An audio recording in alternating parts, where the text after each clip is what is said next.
Yooyyaa bakkuma jirtantti nagaan keenya sinaa dhaqqabu jecha odeeffannoo biyya keessaa fi biyya alaa argachuudhaaf YouTube chaanaalii keenya Oromummaa Tube jedhu subscribe like share gochuu hin dagatinaa kallattiin gara oduu ijoottan darba.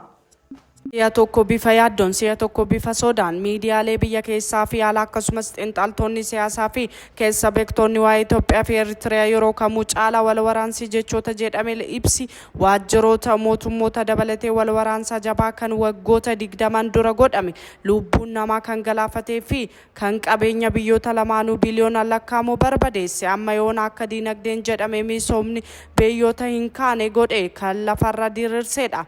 Ka'uunii mala jedhamuun tilmaamaa fi oduu simbirtuu guyyaa guyyaan gabaafamaa jira. Kun akkuma jiru ta'ee erga Itoophiyaan gaafii ulaa galaanaa nan barbaada jette gaafii morkisiisaa fi akka hayyoonni jedhanitti gaafii mirga yookiin iftoomina kaasteen bara darbee irraa kaasee amma har'a kunu bu'inan bu'aa waliin jecha dibbee waraanaa olola miidiyaa faarsaa akkuma itti fufanii biyyoonni lamaanuu akka jiru namni hunduu dubbii taajjabudha. Dabalataanis Ministeerri beeksisa Ertiraa yeroo barbaadu akeekkachiisa yeroo itti tolu sosodaachisa labsii waraana jedhame ibsa miidiyaa irra hojjaa isaa kan gaaga'ama guddaa gaanfa Afrikaa irratti fidu akkuma itti fufee jira. Odeeffannoo fi xiinxala kanaaf dhugoomsu immoo sanadiin qorannoo biyya Ingiliz tokko xiinxala godheen biyyi lamaanuu waraana keessa seenuuf qarqara irratti akka argaman uummata addunyaaf ifoomsee jira.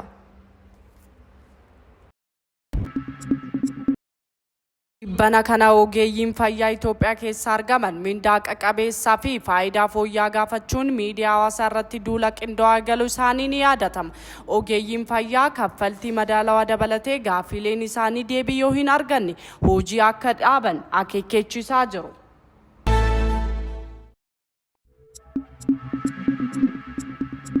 Biyya alaatiin tibbana kana taarifa dursituu diinagdee kan taate Ameerikaan biyyoota addunyaa hundarra keesseen biyyoonni kun yoo akka ristuuf kadhatan fi jaarsoleen dippiloomaatota ergan biyyoonni kunneen ammoo muufaatiin yoo jaanjaan biyya harka hin kennu jette Ameerikaa waliin wal morkitu akka addunyaatti GDP yookaan oomisha biyya keessaan Ameerikaa irra amma xiqqoo irratti lammaffaarra kan argamtu Republic of Chaayinaan gocha irra deebii fakkaatuun Ameerikaaf gama hundaanuu deebii kennaa kan jirtu fakkaata. Akkam yoo jedhame eenyuyyuu Ameerikaaf qofa kan mirga taarifa kaa'uu kennee fi anis eenyu gadi jechuun isheenis akka humna ishee biyya badhaatu US Ameerikaa irratti taarifa kaa'uu jalqabdee jiraachuu ishee fi waraanni Ameerikaaf Chaayinaa kan diinagdee ifaatti jalqabamuu irra darbee akka dhoo'ee miidiyaalee dhimmichaaf dhiyeenya hordofan kanneen akka Fox News, CNN, BBC fi Reuters miilaan hordofaa gabaasaa jiru.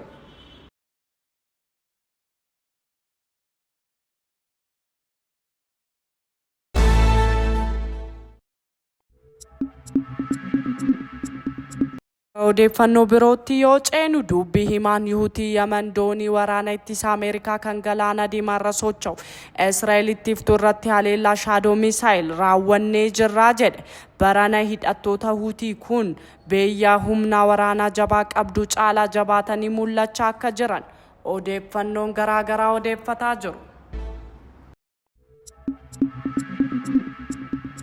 Odeeffannoo ispoortii keenyatti yoo ceenu waancaa addunyaa itti aanee sadarkaa lammaffaa morkiin jedhamee daawwannaa fi jaalatamummaa akka argamu kan himamu Champions League Awurooppaa tapha kilaboota beekamtoota fi hordoftoota guddaa qaban gidduutti bana kana godhamee darbee jira.